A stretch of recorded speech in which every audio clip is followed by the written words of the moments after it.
Hi mga Beshi Waps! So for today's video, magpapakulay tayo ng hair laliw. Siyempre, hindi lang dapat nagwo-work ka. Kailangan habang nagwo-work ka, sobrang ganda mo. Diba?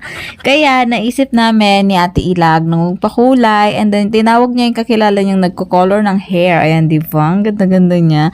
And then yun nga, kinukulayan lang naman ako ng buhok dyan. So inaantay lang ako ni Ate Ilag dyan kasi siya nakulayan na siya yata dyan. Hindi ko sure. Basta may ginawa muna sa kanya before yata siya kinulayan. So, ako yung up next. So, yun. Habang waiting yung book ni Ate Ilag, ako muna ang isinalang. O, diba? Ganon. So, alam mo yon, nagpaganda muna ako kasi baka mamaya ipagpalit na ako ni Mahali. Charis, hindi. Pero yun nga, gusto ko kasi lagi, everyday maganda ako. Ganda-gandahan kasi yung role ko everyday. Kasi, alam mo yung pagod na pagod ka na nga sa buhay, tas lolosyangin mo pa yung sarili mo. So, no way. So, yun, arte-arte ko, no? Kala mo naman talaga. So, kung maiinis kayo sa akin, sige lang, i-bash nyo ko. No, pakils naman ako eh. Alam niyo naman yun, attitude talaga ako simula bata pa ako. So, wala kayong magagawa, ganito na ako. Charis, hindi, mabait naman ako. Nagbagong buhay na ako. Simula nung nalipat ako ng work, naging matino ako. So, nagpapasalamat ako kasi naging matino ako sa bago kong trabaho. Charis, yun na. Hindi biro yun. Matino na ako ngayon. Hindi na ako yung dating Kate na pasaway, na talagang mga high blood yung mga magulang ko, yung talagang lagi akong sikat sa barangay, ganon. So, yung mga chismosa niyan, sorry, Diyos ko, nagbagong buhay ako, wala na kayong i-chismes. Pero yun nga, mga beshi wap, so, inantay lang namin dyan na matapos yung hair ko, kasi, grabe, ang kapal ng buhok ko, mga beshi wap.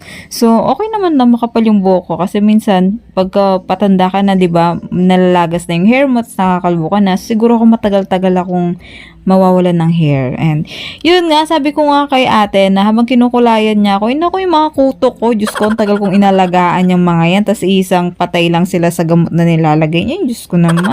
So, sabi ko sa mga kuto ko, sige lang, magtira na lang kayo ng isa nyo pang anak dyan, isiksik nyo na lang dyan sa anit ko para mabuhay man lang at makapagpalaganap na naman ng bagong lahi sa buhok ko. So, yan mga beshi wap, tapos na ako makulayan, 1 oras lang yata yan, tapos pinabanlaw na, di ko nga sure kung 1 oras o 10 minutes, 30 minutes lang, ganun lang siya. Kasi mga beshi wap, masusunog yata yung hair kapag so much, kapag too much binabad. So yun, pinabanlaw agad. Grabe, ang ganda ko. Grabe talaga, kamukha ko si Nadine Lustre, mga beshi wap. Hindi mo makakaila talaga. Chari, baka inis na kaya po pinapanood nyo to. Hindi. Yun nga, ang ganda ng kinalabasan. Take note ha, hindi ba ako pinlansya dyan? Ano lang, blower. So, naisip kong bumili na lang ng blower pagkasahod ko. Charis, hindi. Hindi, yun nga, tapos na ako makulayan dyan. Grabe, ang ganda ng kinalabasan. Hindi ko alam kung anong color yun eh. Basta pinagmimix-mix niya. And syempre, kaya maganda rin ng kinalabasan kasi maganda naman talaga ako. So, walang ano yun. Hindi, joke lang.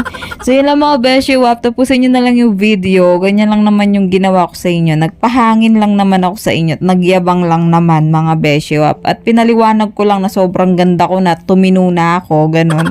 So, sana nag-enjoy kayo, no? Sa paninira ako sa buhay ko. Just hindi. So, yun lang mga beshi wap. Thank you for watching. Please don't forget to subscribe, like, and share this video. And please follow me on YouTube, Katie's Vlogs, TikTok, Katie's Vlogs, Instagram, Katie's Vlogs, FB page, Katie's Vlogs. Lahat lang yan, Katie's Vlogs. Thank you for watching, guys. Guys, share nyo naman, no?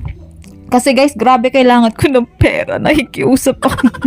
Hindi, joke lang. I-share nyo naman. Kasi tagal ko nang nagbablog, hindi man lang ako kumikita. Ano ba yan? Diyos ko naman. Ano bang gusto nyong gawin ko? Charis, hindi. Guys, bye. Thank you for watching. Bye.